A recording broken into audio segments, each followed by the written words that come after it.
Hello and welcome to Man Plays Game. It is time for another 5 Under 5, where I play 5 indie titles that are $5 or less and let you know if they are a play or a pass. First up is actually a free game called Flaming Million by Nilsson Carroll, a socially aware RPG that has a glitched out aesthetic and legitimately glitched out gameplay. You play as LC, a person on a mission to ruin the frat parade and defile the statue of the police chief. I appreciated encouraging the challenge of societal norms, especially when they are oppressive to a specific community or people, and I could also appreciate what I think are purposeful bugs in the game that allow you to get past obstacles. But these are plagued with bugs of their own, making progress near impossible at a certain point in the game. To further complicate matters, the glitched out aesthetic confuses what is an NPC and what is a lifeless block. I am sure if I spent more time checking every tile, I would have eventually found what I needed to progress the game, but my patience was overtaxed with this one. It's a pass. Next we have Annalynn by Cruz Elroy, a classic arcade game in every aspect. You can tell by looking at the video here that it borrows most of its core gameplay from Pac-Man, but there are platforming elements reminiscent of Bubble Bobble and Donkey Kong Jr. The way the enemy snakes move is unique in that they have their own set of platforms to use in addition to yours. They can also jump down in a dive bomb attack that make for a tense situation when several snakes are raining down on you. That brings me to the difficulty, which is what you would want to find in any classic arcade game. Usually designed to be tough so you spend more quarters, Annalynn punishes a game over by offering a continue at the cost of having your score. There are local leaderboards so you and your crew can try and top the chart. The art style is charming and accompanies the arcade screen format as a frame that fills the screen with lively drawings of all the game characters. This goes beyond charming though. Its presentation, gameplay, and solid build makes this one of the best $5 games I have played to date. Play it! Behold the Dark by Harness Games is next up. A survival horror game that is set in a dark, desolate world where light is the only thing that can protect you from becoming a strange shadow zombie type creature. There seems to be little story, mainly just achieving objectives to be granted access to the shelter you find if you wander around long enough, and that is a huge issue I have with the game. You must wander through blackness and desolation with little direction. Spending your time trying to find where to go is constantly hindered by your need for a new torch, which you may or may not find by stumbling on another human in the darkness and trading with them or killing them. I tried to trade, but I still ended up having to kill them. I couldn't tell if the game has procedurally generated encounters, but if they are not well implemented. Certain things need to be accessible by certain points in the game, or the player is doomed no matter which action they take. To finish off my list of dislikes, the inventory management was clunky and not enjoyable to use. Having to constantly change out what is in your hands and drop things makes matters even less enjoyable.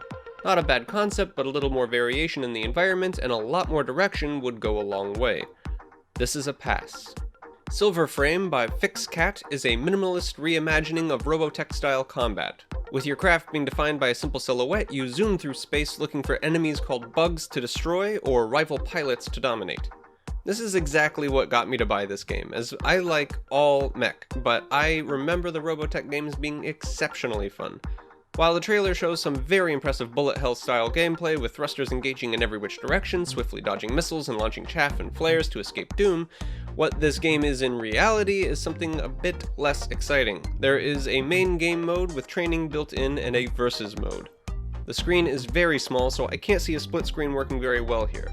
More importantly, the controls are only available on the keyboard and must be shared by both players. There is a superior control scheme using the mouse, but you first must unlock it in-game. This is the first time I've encountered this in a video game, and I still don't really know if this is a fact. Half of the explanations are not in English, so I couldn't easily navigate all the submenus. Your missions in the main game involve moving your craft on a grid of space. Some spots have trading outposts, or enemy encounters, or duels with other pilots. Because of the language barrier, I could not understand most of the trade-based inventory system. The enemy encounters are surprisingly boring, inasmuch that the enemies come in waves that are very, very far apart, they don't really attack, and are easily destroyed. The duels were fun, but the clunky keyboard controls, I couldn't really realize my inner mech pilot fantasies. If maybe there was a better translation and access to mouse controls from the start, I would have better things to say about it, but it is largely a meh experience. I guess you could say it puts the meh in mech.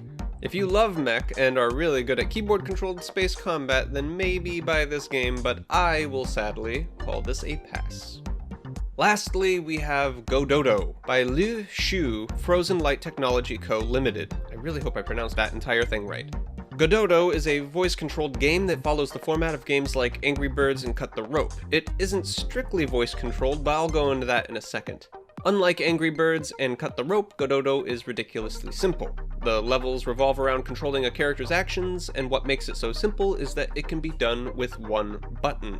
This is either a mouse click, a keyboard press, or activating your mic. I didn't know that going into buying this game, and would not have bought it otherwise. The trailer showed me a variety of games and the description said voice control, and I should have done more research. The aesthetic has an early PC charm to it, complete with stock sound effects everyone can recognize. The story is also all over the place, which is also charming, but all of this is undercut by the voice control feature. The delay between the mic and the action is very noticeable, and the delay is also different each time, making any timing-based game something of a crapshoot. I tested this by switching to the keyboard and mouse. Both gave immediate and consistent action, which revealed how simple the games really were. While it was fun shouting random things to control a man with a flower on his head, the initial fun faded into frustration, and eventually I ended up calling this a pass. Well, that is another set of 5 indie games for under $5. I didn't think I'd ever see so many passes in one video, but hey, Annalynn is great. Just go and buy it already. Thanks for watching, and take care.